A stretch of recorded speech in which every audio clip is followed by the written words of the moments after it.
Jaquan starts off this hour in Washington, D.C. Hey, Jaquan, how are you? Okay. Good. How can I help today? I just first want to say thanks for taking my call and giving me and my family this opportunity. Sure. So what I'm basically calling today is to get guidance from you because my wife and I aren't seeing eye to eye on how to move forward financially. It essentially has to do with whether to move out of our current place or not and whether to purchase a new car or not. Currently, we live in a one-bedroom high-rise condo with two children. Our only debt payments we have right now currently are on our condo and a piece of land that we own in the area. Each property is underwater. I'm the only one working right now. My wife is at home with the kids. The current car we have is a coupe. It's a two-door Honda Accord. And in order to get to the point where we don't have any more debts in just our properties, we basically kind of zeroed our contributions to TSP, and we don't have any other investments. We're not putting towards any other investments right now. What is your income? Right now, I'm at $106K. And how old are your kids? 2 years and 2 months old. So 2 years ago, you had a child, and your only car was a coupe? Yes. And for 2 years, you've not done anything about that. And No. two years ago, you were living in a one-bedroom condo, and we've been in the condo for 10 years now. Yeah, but I mean this family problem with the one-bedroom condo being scrunchy and the car being scrunchy has been going on for at least 2 years. Plus, 2 years, almost 3 years, because you knew a baby was on the way and you knew this was going to get tight. Yes, sir. So how have you put up with it all this time? Well, we've kind of just been, I don't know, we've managed. We've just made room in the condo that we have, shuffled things around, got rid of a lot of things. What is the condo worth?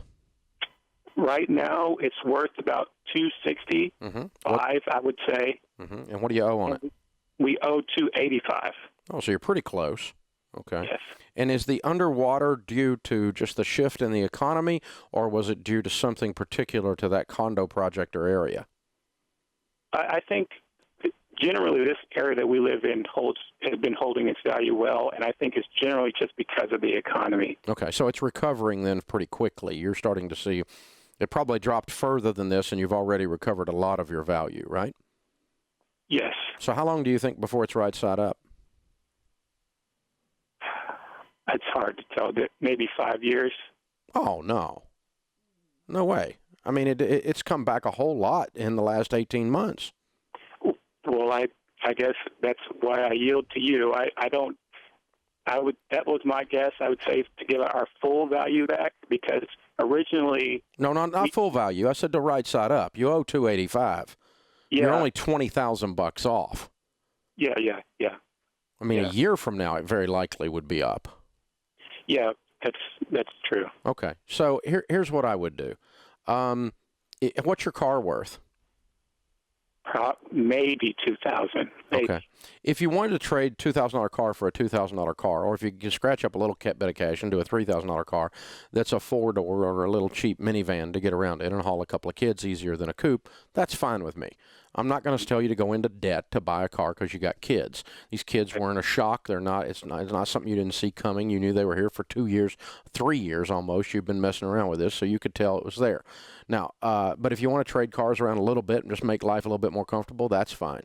I would sit down if I were in your all's shoes and say, by this date, if the condo is not right side up, we are going to move out and rent something and put the condo up for rent until the value recovers. Okay. So you can have a little bit of better situation with your family. And I don't know what this date is. It's wherever you all run out of the emotional energy to have 2 kids in a high-rise condo, 1-bedroom high-rise condo. So if it were me, it would probably sound something like this time next year. If it hasn't recovered enough to put it on the market a year from January, we're going to try to stay here 1 more year. And if it hasn't by then, If we can't get it on the market and get it right side up and get out of it, then we're going to rent it and go rent something that's got a couple of bedrooms and is a little bit more tenable for children. And in the meantime, if you want to, pay cash for the change in a car, that's fine. I'm not going to finance anything, and I wouldn't go buy a $15,000 car in this situation because I know you don't have that kind of money laying around, or you would have told me. For a $15,000 car? Yeah, cash. Yeah, we could. Oh, you have cash laying around? We do. How much cash do you have laying around? About 25 in just the bank. Okay. Well, why haven't you bought a better car? Because the subtlety is, as I said before, is the land. We have another piece of property, which is the land. That's currently, we're trying to get that off of us. We're trying to go through a short sale with that. There's short sale right now that what the offer is about $30,000. That's about the value of that land right now. And we're trying to keep this cash available in case we have to pay a large lump sum to the bank to get out from under it. Why would you not pay payments instead of a large lump sum and wait on the value of the land to recover? Well, we're still making payments. I know, but that's a lot less than $30,000. How much do you owe on the land? 120. And what is it on the market for? 40,000. 40,000. Yes. What happened?